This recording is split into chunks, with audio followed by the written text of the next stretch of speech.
Hey everyone, Colin here. We're running a short survey to get better information on who listens to the show, and we're giving away free block space gear if you fill it out. If you find value in our shows or listen consistently, you can do me a huge favor and fill out the form. It takes about 30 seconds and helps me and the block space team keep the show running.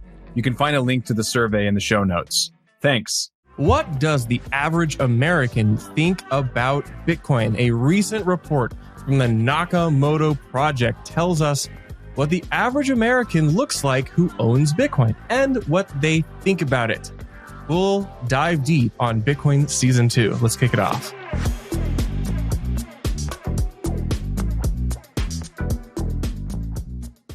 All right, Colin, the Nakamoto Project has dropped a deep dive report, double-blind researched with a sample group of Americans who represent the average American populace.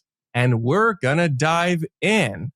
It's about Bitcoin because the group that produced it has the word Nakamoto in it, which is a dead giveaway for we're a Bitcoin company. Yeah, I mean, you got to have the Nakamoto. We're one to talk, right? We block space. Yeah, we have block. We've gotten flack for that before. I mean, but there's only so many things that you can do to play on all of the nomenclature within Bitcoin. But to what you were saying, we're going to be looking at a report issued by the Nakamoto Project, which is, as I understand, helmed by Troy Cross and a few others. And it's an update of their report that they put out last year at the same time in July, looking at Bitcoin ownership and some kind of granularity with the demographics of who owns Bitcoin, their political leanings, things like that.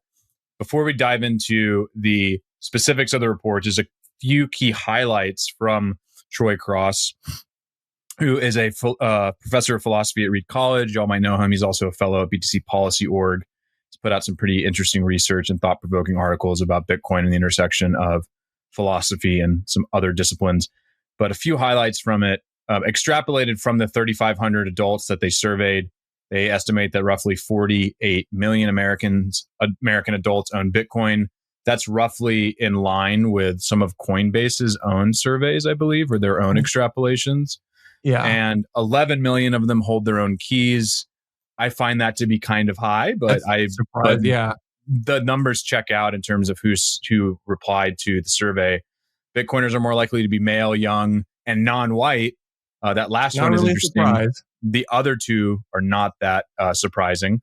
Yeah. They're politically diverse, but right shifted. This is a departure from their last survey. We'll get into that when we go through that data set. And they're moral maximalists. What does that mean? Well, we will talk about that. I think you noted before the show, that's probably your most, or that's the finding that you find the most interesting in this report. Yeah, it's interesting because there's a lot of demographics on who owns crypto. This is a who owns Bitcoin study. And, it is a little bit harder to do, I think, because the average person, I think, has trouble distinguishing between Bitcoin and crypto. They are not dialed into the weeds that we who are terminally online are, where we will argue to our death distinguishing Bitcoin from other crypto assets. So this study did a sample of 3,538 adults, kind of a typical rigorous population study, and asking specifically about Bitcoin ownership. And so in a couple cases they actually define in the report, we wanted to make sure that the listener or the survey participants were that they understood that we're talking about Bitcoin and not other crypto assets. And they do so far as distinguish between Bitcoin or ETF shares. Although that is a little bit of a gray area, as they do note in the report. So it's really interesting to dive deep into this. As you said, Colin, the thing I find the most interesting are the moral and onus attributions. What do they think about Bitcoin? Why do they think that? And so we'll get into that. But first, just the simple breakdowns, as you said. I think if you are listening to this, we'll just describe it to you. I have the report pulled up on the screen here. They did a pretty good study where they took the average, say, racial distribution of the United States and surveyed, people of that makeup. They like weighted it by population center, East, West Coast, Central, whatever, educational attainment, and annual income. So this like would be a true slice of Americana, if you will.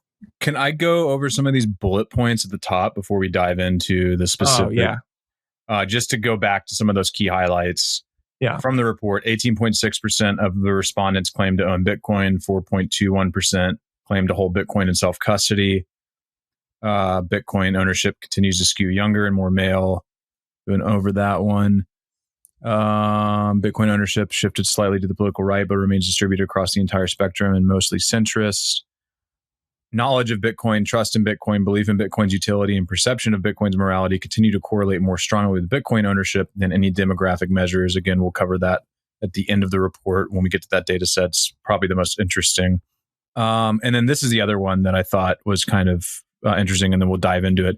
4 in 5 Americans support converting some U.S. gold reserves into Bitcoin. Regarding the percentage of U.S. gold to convert, the median preference was to convert 10% of gold to Bitcoin. Attitudes towards the U.S. acquiring Bitcoin diverged along political lines. Yeah. So there are a couple interesting insights from this report that might surprise you. So let's dive count into them it. in. Yeah, let's dive in. So first of all, there's about 360 million people, I believe, who are U.S. citizens, of which 48 million, quote, own Bitcoin. That jives with other demographic studies, but it also, to me, Colin, it seems like high, because that's like 20%. That's a lot. Yeah. Which means that people are not showing up to my Bitcoin meetup enough. I'm kind of curious where all those people are. So a few comments here. Number one, obviously this is a survey of a limited populations, 3,500 people. They're extrapolating it to the whole population. I'm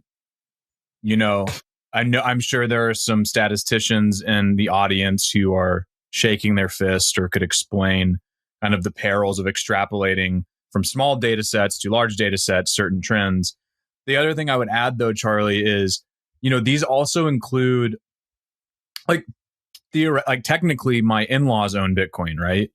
And technically my granddad and grandma, when they were still with us, owned Bitcoin. Now that's been passed to my uncles and my dad. My dad owns Bitcoin as well. All of these people own it, but they're not going to come to meetups. They might not even remember that they own it because it's like a sliver of their portfolio. And they just bought it because their, cranky grandson was screaming at them over the Thanksgiving table that the dollar is dying 10 years or 5 years ago, and they decided to get some. So I think that this is something we'll come back to throughout the report. Is there's a huge difference between passive holders and active holders who have strong conviction, right? Yeah. And you can see this represented at the, say the conferences. Like the conferences are a specific look and type of people. And yet this report tells us that the average American who owns Bitcoin does not look like what you imagine the average, say, podcaster or Twitter user or Bitcoin 2025 Vegas conference attendee looks like.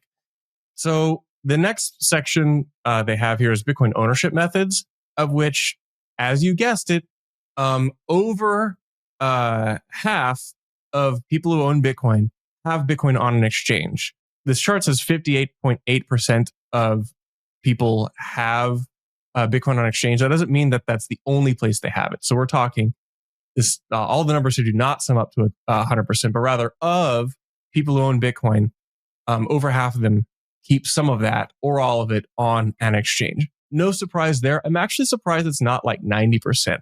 That's what I would have probably guessed had you asked me this question blind.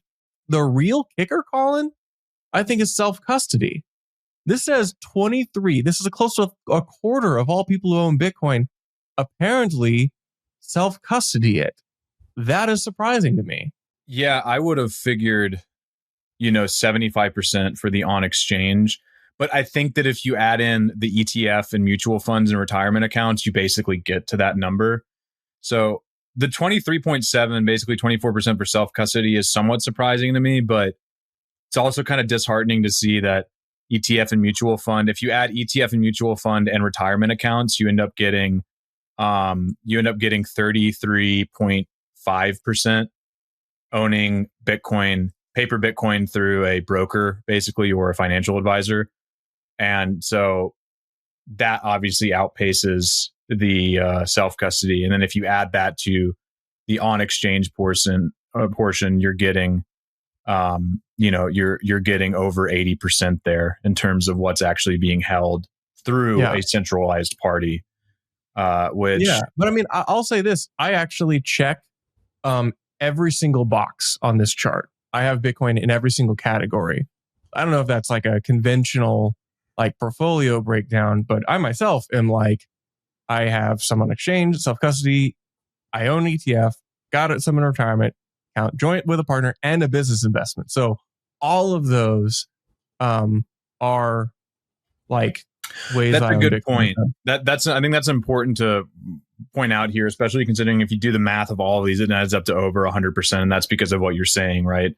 Multiple people have. I mean, I fall in this category too, right? Like I keep the majority of my Bitcoin in cold storage, but I also have it on an exchange, right? Or I would if I owned Bitcoin, but I actually lost it all in a boating accident last 4th of July. It's the great irony that you're talking about Bitcoin on a podcast. So yeah, I'm a journalist, so I want to be objective. I don't own anything that I cover. Because if you want to neutrally report on something, you can't own it. So it's like you can't own a stock if you're going to report on it. Same with Bitcoin. It's good ethics of you, which we'll get into, Colin, here in a second. Let's breeze through this next part, which is demographics.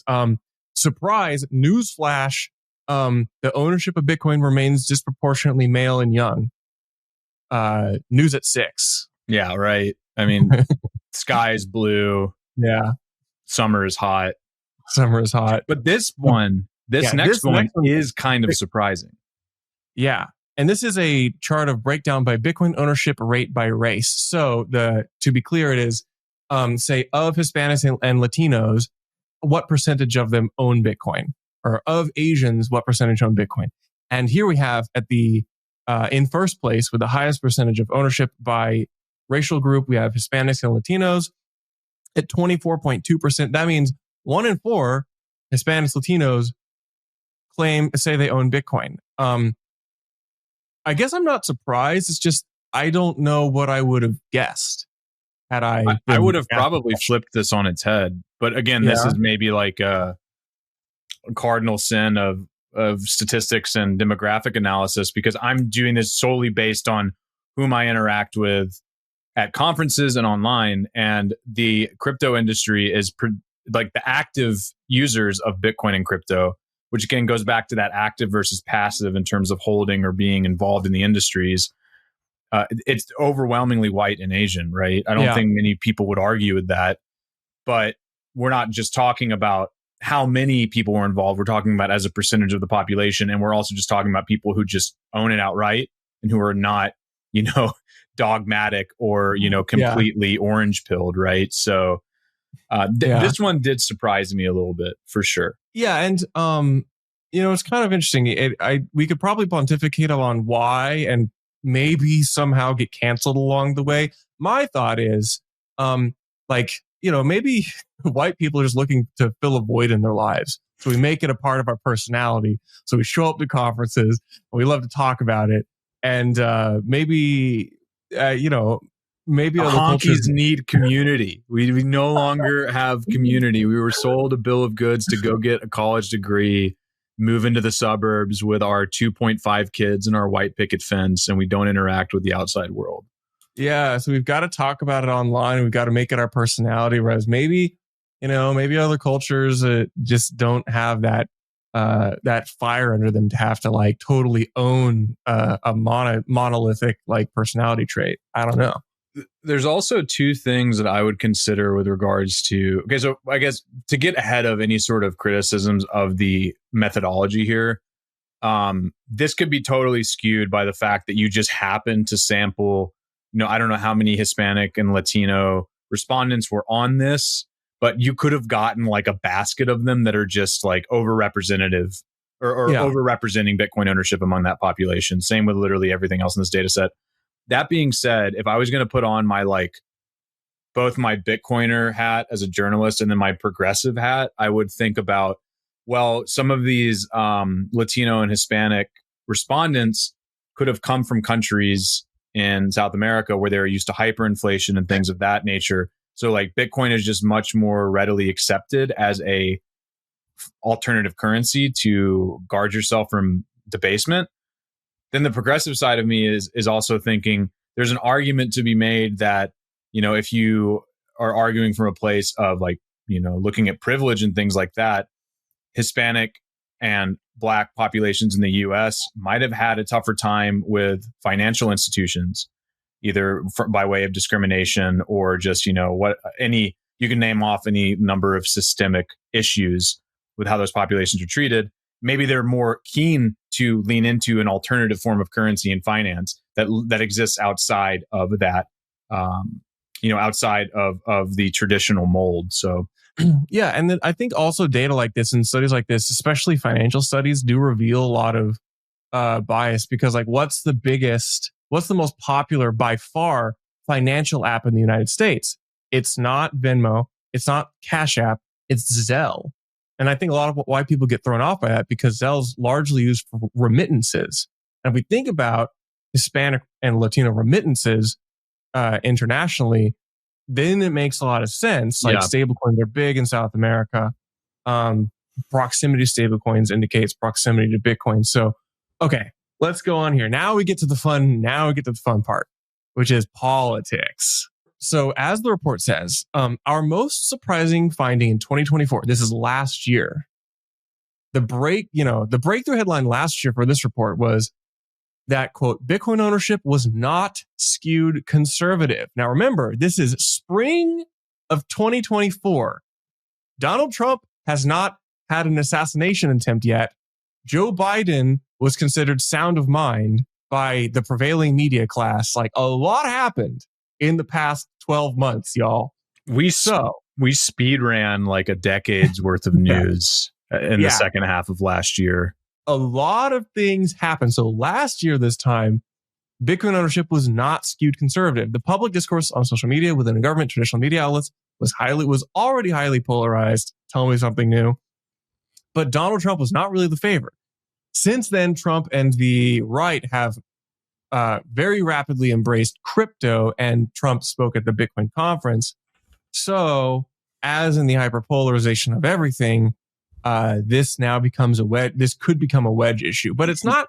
I think the report indicates that it's not as much of a wedge issue yet, at least as of the polling in March of 2025.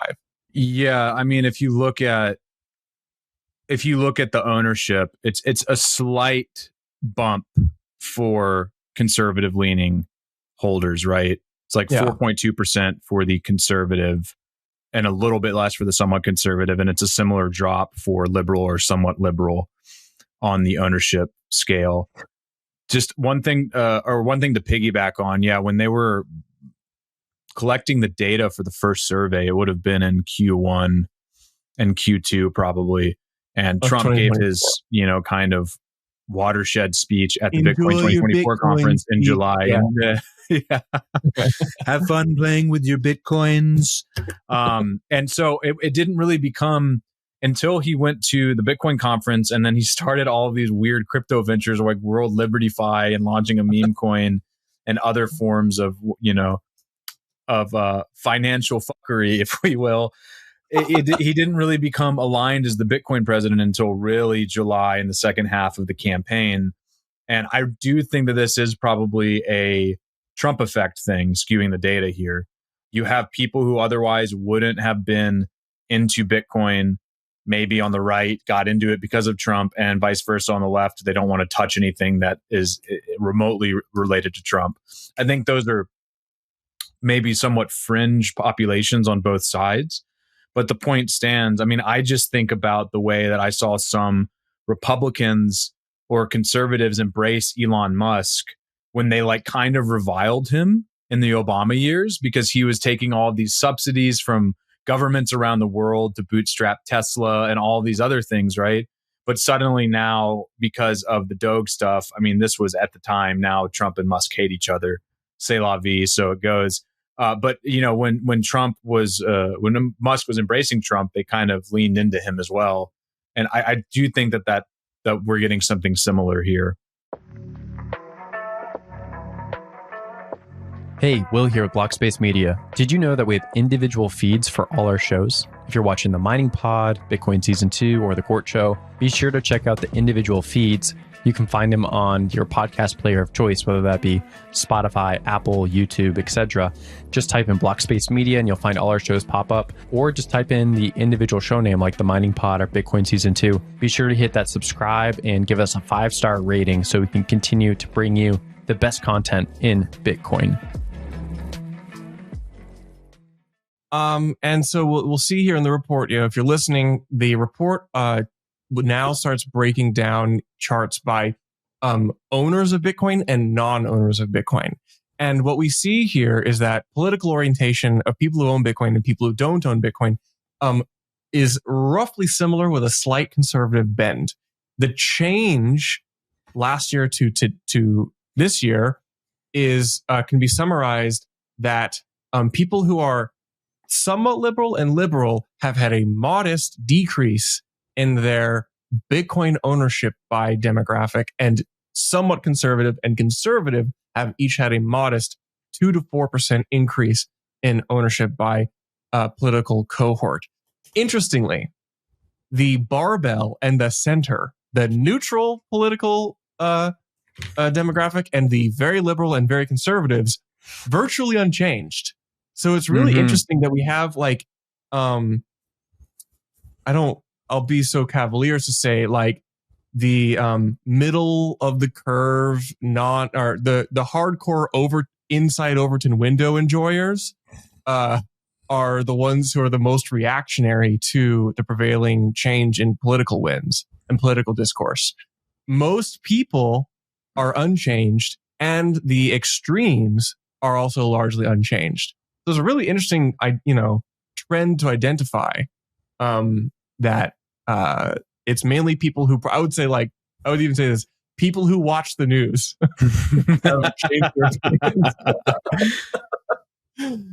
Okay, sentiment divergence. To intro this, by far, as the report says, by far the factors that most strongly correlate with Bitcoin ownerships are attitudes towards Bitcoin. They used a methodology. That seems kind of tautological, doesn't it? It is very tautological, yes. Like, people who think Bitcoin is cool own Bitcoin. Yeah, well, we can go in circles on that one. Sorry. They use a methodology called KTUM or KTUM, which is abbreviated for knowledge, trust, utility, and morality. So they identify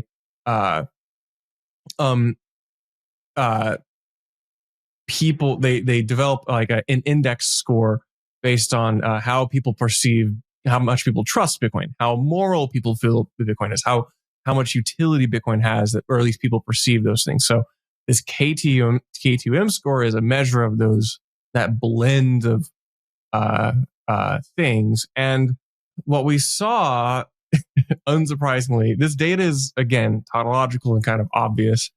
People who own Bitcoin, their KTUM score increased last year to this year. Which makes people who don't own Bitcoin, if Bitcoin doubles over the survey period and you own Bitcoin and you're not juiced on that, then there's something wrong with you.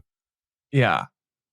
But it increased for owners, and it, in terms of political orientation, it decreased for moderates and liberal leaning respondents, but it was unchanged or virtually unchanged for conservative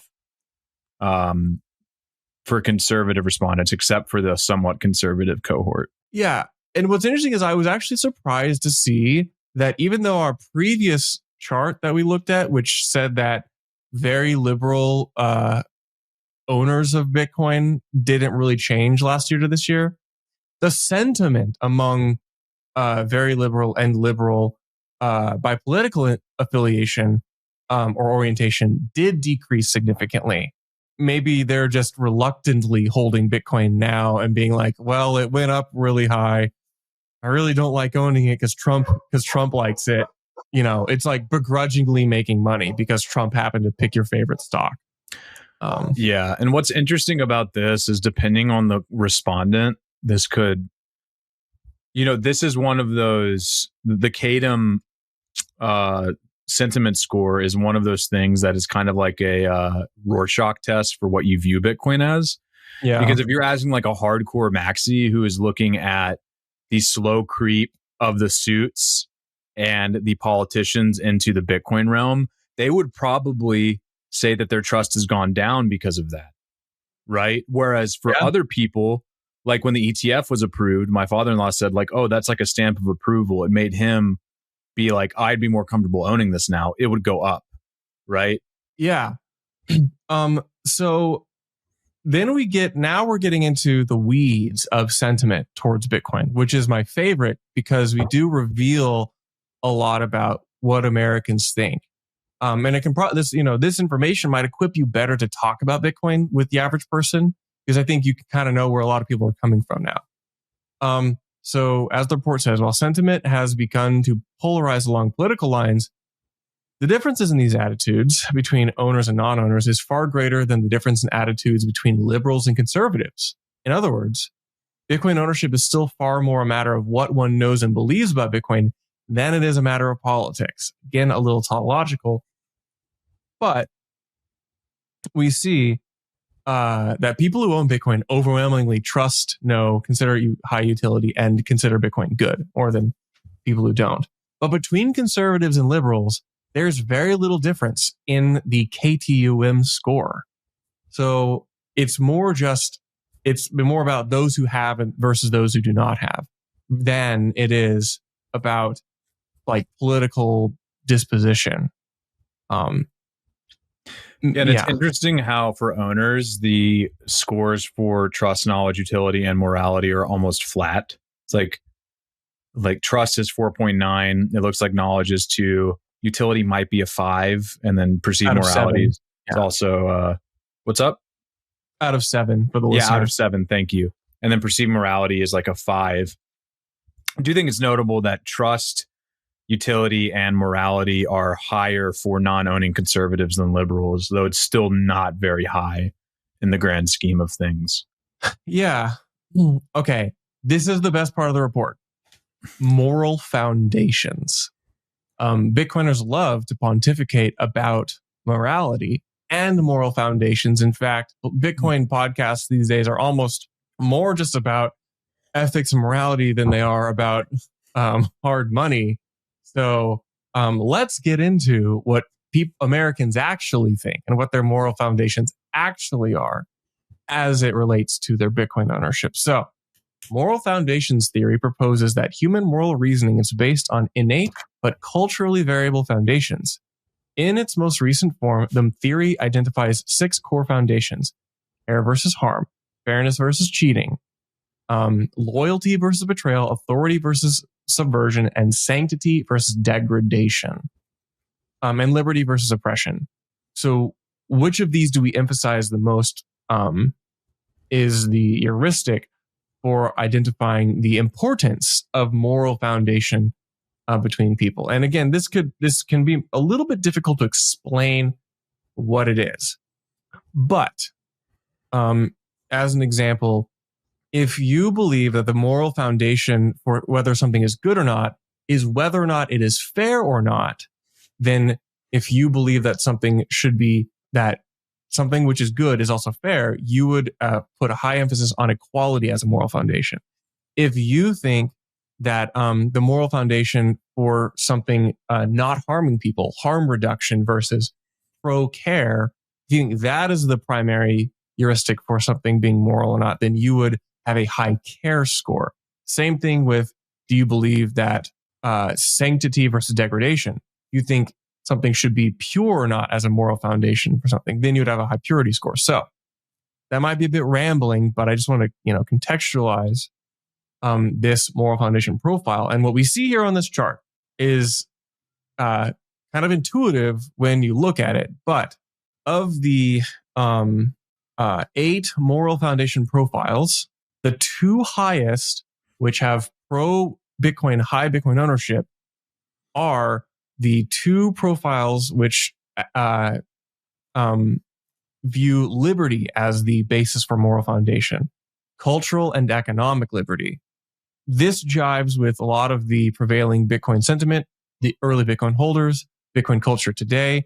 If you believe that you should have freedom to practice whatever culture you have a higher percentage ownership of Bitcoin. If you believe that you should have the freedom to do whatever economic activity you wish, you're more likely to own Bitcoin. Contrary to if you believe that everything should be fair for everyone, you are the least likely to own Bitcoin of these different demographics. I want to toss it to you, Colin, to see if you have any comments or thoughts on this particular moral foundation profile chart. I'm a little surprised to see Bitcoiners straddling in the middle of liberals and conservatives for economic liberty. I do think, though, that maybe that's easily explained away going back to that key differentiator. Like, these are not laser-eyed maxis and fervent ANCAPs who are screaming about dissolving the state, right? These are just normal people who own maybe a little bit of Bitcoin, maybe a lot, in either traditional investment accounts or self-custody, whatever. This is not a sample that is representative of your average orange-blooded Bitcoiner, right? Mm-hmm. That also being said, I think that this is very interesting, but it's also interesting how closely these groups kind of track each other. Like, there's really, outside of a few things like the authoritarianism, which I actually think is very poorly labeled. Like, that's authority versus subversion, right? That is, should you respect authority? Yeah. So morality is based upon like which group has authority and how much should you respect them. Yeah. Right. That one tracks for a lot of Bitcoiners and me, kind of being in the middle here, because you do kind of have this new conservative wave of Bitcoiners who fall outside of the libertarian scope and say, like, authority is a good thing. We need to have strong institutions. Those are the bedrock of a well-functioning society. Then there are the other ones who are like, burn it all down. The Eric Casons fuck of the world. State. The Eric Casons of the world. The like true, the true ANCAPs, right? So that one doesn't surprise me that much at all. I think that overall, this is, like you said, probably the most interesting chart in here, just to kind of see the moral foundations of some of these Bitcoiners. I would be really interested, though, to see, to that earlier point, if you could like break this down even more granularly and have like the passive Bitcoin holders versus the active Bitcoin holders and see what this looks like, because I think it would be drastically different. Yeah, I would love to do this same study at the doors to like the Bitcoin conference and get profiles for them, because I bet you would look very, very different. Yeah. You'd probably score very high on liberty. You'd probably score a lot higher on purity. I mean, because like there's a dead horse that we've beaten to death on this podcast, but like a lot of prevailing Bitcoin discourse is on whether something is innately good or not. And a lot of it is very hyper concerned with like a moralism to like how you should and shouldn't conduct yourself, which would likely score high as a purity.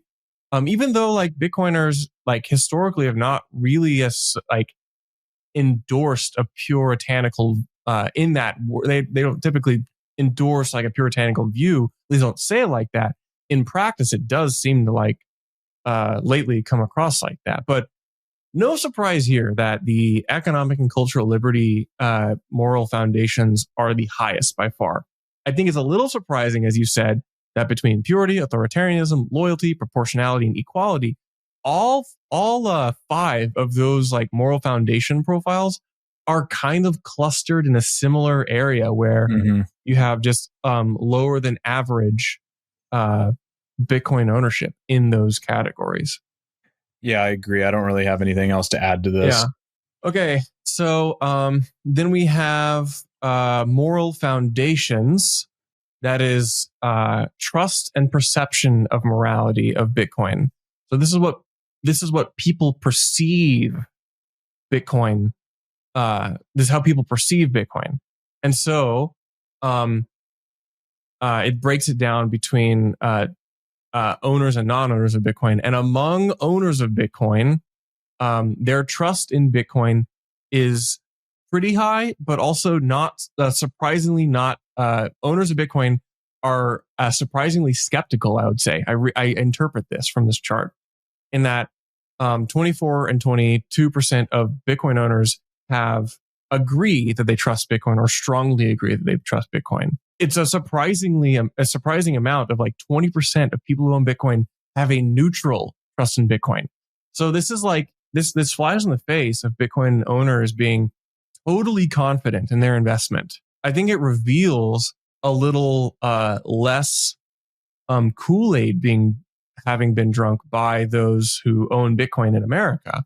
They trust it, but probably not as much. They're not the dyed in the wool hardcore Bitcoiners. They're probably a little more cautious than you would expect. They've got like 1% to 2% of their retirement account in a Bitcoin ETF, right? Or they own a little bit that they were gifted at some point. I think it's really funny though. Like, what is that? Like 5% at the tail end at one strongly disagree that they trust it. Like, why do you own it? Then they really don't trust. Just in case you miss out on massive gains or something. The other thing that I think is interesting about this, going to the moral perception of Bitcoin, I would love to see this broken out. Troy, if you're listening, I would love to see this broken out along political ideological lines as well, to see where the moral compass or to see where moral perception aligns or doesn't align with certain political affiliations. Because when you think about it, this is also something that's very interesting about Bitcoin and crypto writ large. I suppose you can make an argument that in the early internet days, or maybe now with AI, there is some sort of fervor or excitement that could be channeled into a kind of moral argument that you are creating a tool that will help better humanity. But like crypto and Bitcoin are kind of in a standalone investment class in the sense that you have people who legitimately believe that like owning the thing is a moral good in its own right. Like it is for the betterment of humanity, fix the money, fix the world, all of these theses, right? So this kind of idea that owning Bitcoin will help human beings unlock their full potential and shake off the shackles of fiat slavery, right? There's all this loaded language. I mean, you kind of talked about it earlier, that there are these purity tests in Bitcoin and that we're doing something here that is revolutionary and is in and of itself a good.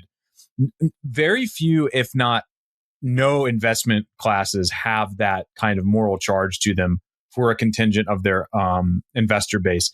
With the one exception maybe being if you are a more hardline leftist, maybe investing in green energy. Yeah, green energy would or divesting yourself of fossil fuel companies, things like that. Those carry a moral weight. But most often, investors aren't investing in something because they think that there's a moral case for it. They're investing in it because they want to make money. And this is why I would love to see the breakdown for this along political lines, because I can't really think of anything that like conservative investors are investing in being like, this is a good thing for humanity. It's like, this is a good thing for my pocketbook. This is a good thing for my portfolio. That's why I'm putting money into it. I wonder if maybe like neocons and Raytheon or something. Yeah, right. Like I'm buying Lockheed Martin because I think it's really sick that we blow up people halfway across the world with their technology. I can make money. Yeah. But I wonder if Bitcoin breaks that mold for conservative investors, because you do have some conservative leaning Bitcoiners who are very vocal on social media, basically spouting out, these shibboleths that Bitcoin is good for humanity. That's my spiel on that. I don't have anything else to add. So now we get into a couple interesting non sequiturs, I would say. On policy, we have a specific question on like U.S. policy, specifically Donald Trump's pledged strategic crypto reserve. So of the people who surveyed, what are their attitudes towards a strategic crypto reserve? Now, half of the respondents, 45%, were neutral towards it. And you'd be surprised to see that even though you would expect a lot of people who own Bitcoin or crypto want a crypto reserve because they're going to pump their bags, We see the left of the chart, the strongly disapprove the attitudes towards a crypto reserve. We see that be the dominant sentiment. I'm guessing it doesn't have a number on here, like 20% strongly disapprove of a strategic crypto reserve, and not that many, probably under 5%, strongly approve of a strategic crypto reserve. That is kind of surprising to me. I kind of expected most people to want it to happen, but I think though this chart is it is both. We found most respondents were neutral and negative on the idea, with a minority of supporters. Support for strategic crypto reserve was a posture strongly correlated with ownership of Bitcoin. Okay. This would have been helpful to break out, though. I actually don't know why they didn't break this out between holders and non-holders. Oh yeah, it's orange like all the other charts. I thought it was too. Update on the chart because it's a little misleading. Yeah. I mean, I thought at first too that this was Bitcoin holders. That being said, I think that you're probably right that you would, based on these findings, I think you're probably right that the holders in favor of it are less than you might think, or fewer than you might think. I think this is another just reminder or wake up call for people who are deep in the sauce with Bitcoin, that the majority of Americans are not thinking about it the way that we are. I mean, I see these tweets all the time of being like Bitcoin strategic reserve is the biggest imperative. You know, it's like once nation state starts buying it, it'll be a race to see who can buy the most. Most politicians and most Americans are thinking of a few things. They're thinking of, can I lower the cost of living? Can I make sure that my children have a better go at it than I did? And like, are my cities safe? And then there are other things that are grouped into that. But like, most people are not sitting here being like, well, the game theory would say that once one state starts buying it, then they all start buying it. No one's thinking about this. Like literally no one cares. You know, yeah, like nobody cares. Well, it's kind of like, the election, like there's a lot of red herrings in the election. Like people care about, social, a lot of the, why did Trump win? Well, he didn't campaign as much on social signaling. He campaigned on hardcore Americans feel poor. They feel poorer than they did. And that's like the overwhelming reason why people say they voted for Trump is because they felt richer under his previous tenure. And so like, most people are kind of normal, rational people in that they just like don't care, doesn't really relate to them, doesn't seem to be like a good use of government resources to buy crypto. Think about that. No. They're not going to get into the minutia of Bitcoin nation state adoption game theory. And even if you can explain to them why they'd be better off holding Bitcoin, they don't see any value in their government owning it. Outside, because I mean, think about how many people don't even really understand how the government finances itself, or what the value of our gold reserves may or may not be, depending on if you believe that we still have stuff in Fort Knox. On that note, this is also on that note, here we go. Policy: preferred gold to Bitcoin conversion rate. So, of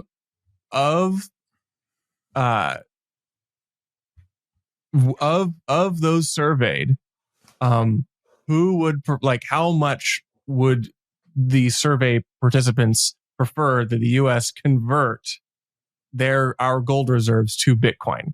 This is kind of a funny question, I think, to ask.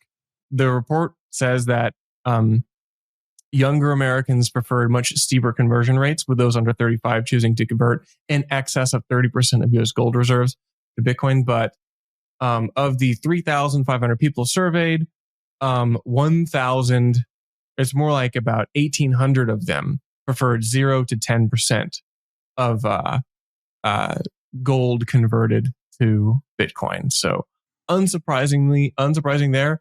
I do like that there's a strong holdout of and so it's a curve that declines down to the right. The higher percentage of converting gold to Bitcoin, the fewer participants said that they would like to convert the gold to Bitcoin. But there is a holdout there at the tail. A good, seemingly maybe 5 to 3% of participants want the U.S. to convert all of their gold to Bitcoin. Just yeet it, convert the whole thing somehow. I don't know who does that trade, but I don't know. Joke's on you. We can't do it anyway because we don't own any gold. Psych. Well, it's not at Fort Knox. It's somewhere. It's in a different building. It's tokenized. It's on the Tron blockchain. Okay, and that's easy. It's like use whatever swap or bridge. Then we get that's easy. It'd be so funny. It's like on Tron, you just see like super high. you just see like 2 trillion and Tether's gold token flow into Tron. Yeah, there's a post from Arkham on Twitter. It's like U.S. government deposits 2 trillion in gold tokens. The yield on the ST BTC and ST Tron USG, the yield on that liquidity pool is in the hundreds of thousands. I think that wraps it up. I think that wraps it up. Anyway, we'd like to shout out Troy and the gang at the Nakamoto Project for putting together this wonderful report. I think it's great because it gives you the tools to reassure you that Bitcoin and crypto Twitter are not real life. They are a facsimile of real life, distorted and misleading. And the average person is probably way more open and amenable to just having this type of conversation with you. And they're not burdened by what has been. They can talk about Bitcoin, and you have maybe more fertile ground to sow your delusional views that Bitcoin is going to $1 million. Yeah, shout out to Troy Cross, Andrew Perkins, and Colin Brown for putting this together. Go give them a follow on Twitter and be on the lookout for more research like this. This is a really a fabulous addition to the annals of Bitcoin research and data. So, hey everyone, Colin here. We're running a short survey to get better information on who listens to the show, and we're giving away free Blockspace gear if you fill it out. If you find value in our shows or listen consistently, you can do me a huge favor and fill out the form. It takes about 30 seconds and helps me and the Blockspace team keep the show running. You can find a link to the survey in the show notes. Thanks.